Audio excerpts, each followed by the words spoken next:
atrocity committed by the enemies of state. So we are here to flag off a joint task force nicknamed Savannah Shield, Operation Savannah Shield. The political landscape in Nigeria is shifting in a way that absolutely nobody predicted, especially as we move deeper into this year 2026, and the 2027 general elections begin to loom very large on the horizon. If you have been paying close attention to the news lately, you have probably seen a specific headline that is currently sending massive shockwaves through various political camps from the north to the south. A very prominent leader from the Middle Belt has come out with a surprisingly bold and definitive statement, declaring loudly that President Bola Ahmed Tinubu is fighting their longtime enemies in the north, and because of this single reason, the entire region is preparing to give him their full support and vote for him in 2027. This is not just regular political talk. This is a massive development that could change the entire outcome of the next election. For decades, the Middle Belt has been an incredibly complex and highly unpredictable region in Nigerian politics. They are often seen as the swing voters, the beautiful bride that every single presidential candidate desperately wants to win over to secure a national victory. Historically, this region has been very critical of the central government, often feeling neglected and left to fend for themselves. So, for a respected leader from this exact region to speak so openly and passionately about supporting the current president's re-election bid, based entirely on his recent security track record, is something that we need to unpack very carefully. It changes the entire mathematical calculation for the 2027 race. To truly understand why this endorsement is such a monumental deal, you have to look very closely at the painful history and the recent developments happening right now on the ground in the North Central and Middle Belt regions. For a very long time, stretching back over a decade, hard-working communities in states like Plateau, Benue, Nasarawa, Niger, and Kwara have felt like they were living under a dark cloud of constant threat. Farmers could not go to their farms, innocent villagers could not sleep with their eyes closed, and there was a heavy feeling across the land that the federal government was simply not doing enough to protect them from various armed groups. However, everything began to change dramatically early in this year 2026.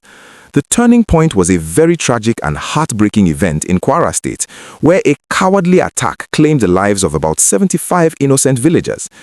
Instead of the usual political statements and empty promises that Nigerians are used to hearing after such sad events, President Tinubu decided to draw a massive strategic line in the sand. He announced a completely new security doctrine that caught everyone by surprise. The president declared that the days of treating these armed groups with kid gloves were officially over. He stated clearly that any individual or group bearing lethal weapons outside the authority of the Nigerian state will now be treated strictly as terrorists. Furthermore, he announced that anyone who enables them, whether they are financiers, arms traffickers, ransom brokers, or even political patrons providing cover, will face the exact same harsh treatment. This was not just tough talk on television, it was immediately backed up by serious action. The federal government quickly reinforced a massive military and police offensive codenamed Operation Savannah Shield. This operation is specifically designed to sustain a heavy momentum against armed groups in the north central states. We are talking about the rapid deployment of specialized military units, highly trained police forces, and even National Forest Guards to take the fight directly into the deep forests and hideouts of these criminals. And it did not stop there. In a move that surprised many security analysts, the Nigeria Police Force executed a large-scale redeployment of police officers who were previously assigned to VIP escort duties to politicians and wealthy individuals. These officers were pulled from those comfortable assignments and sent straight back to core community policing functions across Kwara, Plateau, Benue, Kogi, Nasarawa, and the Federal Capital Territory. The government also started using enhanced intelligence capabilities and modern technology like drones to monitor remote areas and high-risk mining sites. For the first time in a very long time, the people living in these vulnerable communities actually started seeing a visible, heavy security presence around their farmlands, their markets, and their places of worship. When this Middle Belt leader went on national television to say that Tinubu is fighting their enemies, he was pointing directly to these concrete, boots-on-the-ground actions that are finally bringing a true sense of relief to the people. You have to put yourself in the shoes of a farmer in Benue or Plateau state.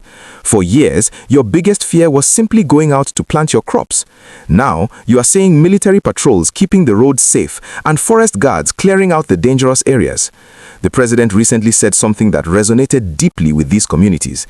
He said that security is the foundation of prosperity, and without it, farms cannot flourish, businesses cannot grow, and families cannot sleep in peace. That simple truth is exactly what is winning over the hearts and minds of the Middle Belt voters in 2026. They are seeing their farmlands becoming safer and their rural communities becoming more stable. It is this real, tangible change on the ground that is driving the massive political shift we are witnessing right now. This leader's public endorsement is essentially a message to the rest of the country. For the Middle Belt, security is the absolute #1 priority. If President Tinubu is the man delivering that life-saving security, then he is the man who has earned their votes for a second term. They are prioritizing their right to live and farm in peace over any other political or economic argument. This development is making the build-up to the 2027 elections incredibly fascinating because it creates a huge problem for the opposition parties. Right now, in 2026, we're seeing major opposition figures trying frantically to form a mega-party coalition to unseat the ruling APC.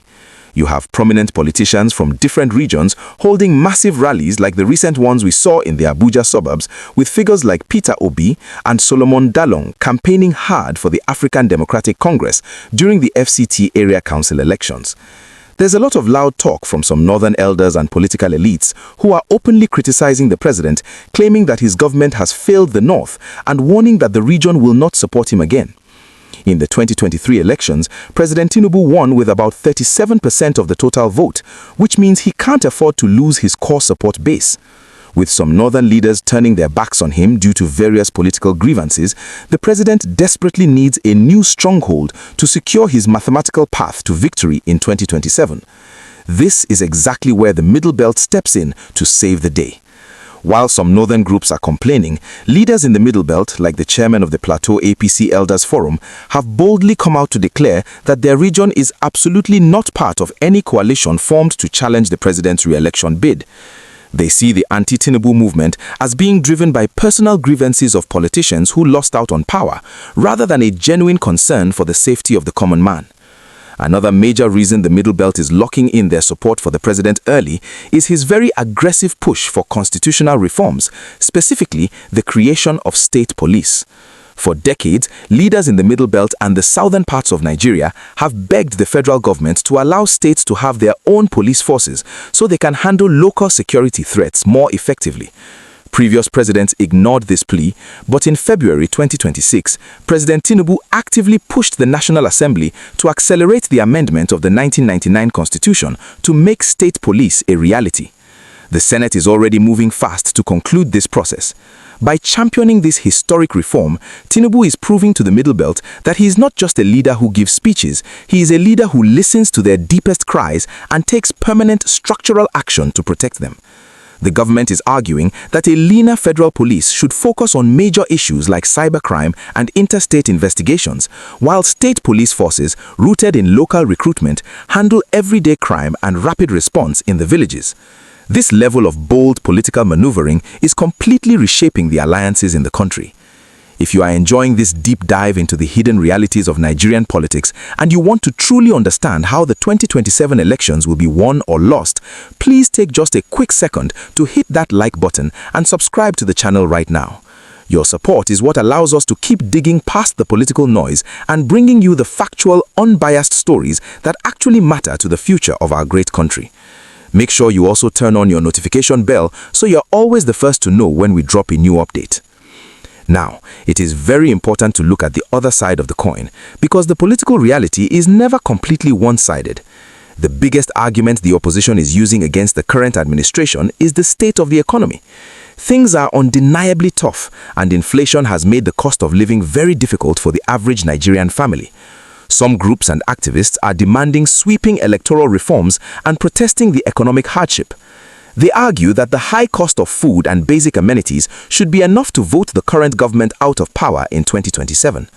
However, when you take that economic argument to the rural communities in the Middle Belt, you get a very different perspective. For a farmer that has been chased out of their ancestral home by armed men, or a farmer who has lost his entire harvest to destructive militias, the price of a bag of rice in the city market is a secondary problem. Their primary problem is staying alive. You have to be alive to worry about the economy. You have to be safe enough to go to the market before you can complain about the prices. Because the current administration is finally delivering on that fundamental promise of life and safety through Operation Savannah Shield and the new strict security doctrine, these communities are willing to overlook the economic pains for now. They view the president as their defender, someone who stepped in when they were at their most vulnerable point. We're already seeing the practical effects of this new alliance. In smaller elections, the Federal Capital Territory Area Council elections that just took place recently served as a massive test run for the 2027 general elections. The opposition parties poured everything they had into the FCT, trying to capitalize on the economic frustration of the urban voters. But the ruling party leaned heavily on its new security successes, reminding the voters in the surrounding suburbs that safety is returning.